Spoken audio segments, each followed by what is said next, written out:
오늘 본문을 보면 하나님의 말씀을 듣고 그 들은 말씀에 반응하는 두 종류의 사람이 나옵니다. 한 종류의 사람은 말씀을 듣고 감동을 받아요. 그런데 그 말씀이 그저 본인의 감정으로만 끝이 납니다. 근데 또 다른 한 사람은 말씀을 듣고 은혜를 받았어요. 감동을 받았어요. 그런데 감동이라는 감정에서 끝나는 것이 아니라 이 말씀을 어떻게 쓰는지 자신의 삶에 적용하고 실천하고 순종하려는 사람이 있다라는 거예요. 오늘 예수님은 이 두 종류의 사람을 반석 위에 집을 지은 지혜로운 사람과 모래 위에 집을 지은 어리석은 사람으로 비유하고 있다는 사실입니다. 반석 위에 지은 집을 지은 자는 지혜로운 자로서 말씀을 듣고 순종하는 자입니다. 이런 사람들은 비가 오고 창수가 나고 환난과 시련의 때에도 신앙이 무너지지 않는다라는 거예요. 왜냐하면 평상시에 순종을 통해서 그의 신앙의 기초를 튼튼하게 세워져 놨기 때문이라는 것이죠.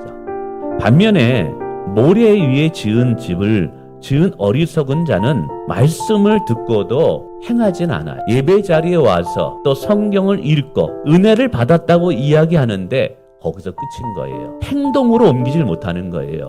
순종으로 나아가질 못하는 거예요.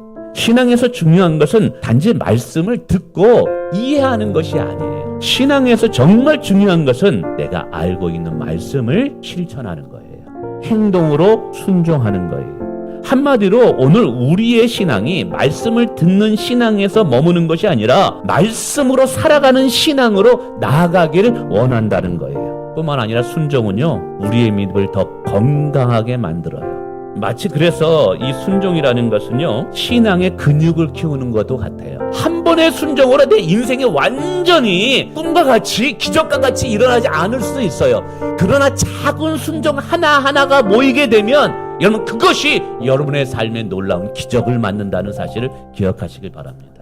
뿐만 아니라 순종은 우리 영혼에 큰 기쁨을 가져다 줍니다. 그리고 우리의 삶에 엄청난 축복을 가져다 줍니다. 하나님의 영으로 내가 충만해서 내 안에 기쁨을 경험하길 원한다면 여러분, 이제 들은 말씀을 행하시길 바라겠습니다. 여러분, 우리 안에 기쁨은요, 세상이 주는 것이 아니라 하나님이 주셔야 됩니다. 우리 안에 그 기쁨이 충만하려면 하나님 말씀에 순종할 때 가능하다는 사실이에요. 뿐만 아니라 여러분, 축복의 지름길은 순종이다라는 거예요. 하나님 말씀에 순종하는 거. 그 순종을 잘했더니 아무것도 아니고 별로 잘할 것도 없는 자인데 언제나 하나님께서 먼저 되게 하는 은혜를 주시더라는 거예요. 이제 말씀을 듣고 은혜 받았다, 내 감정적인 신앙에서 끝나는 것이 아니라 진짜 참 성도의 능력과 파워는 어디서 나오느냐? 하나님의 말씀을 행하는 데서 나온다. 성령님이 우리를 도우십니다. 성령님이 도우실 때 순종할 수 없는 부분까지 순종하게 하는 은혜를 주심을 기억하시길 바랍니다. 매일매일 순간순간마다 하나님 말씀에 순종하는 훈련을 하셔야만 됩니다. 성경을 읽고 성령이 주시는 감동에 매 순간순간 순종하십시오. 그러면 하나님께서 능력도 안 되고 부족한 나를 통해서 하나님의 위대한 일을 하게 하시는 것을 경험하게 될 줄 믿습니다.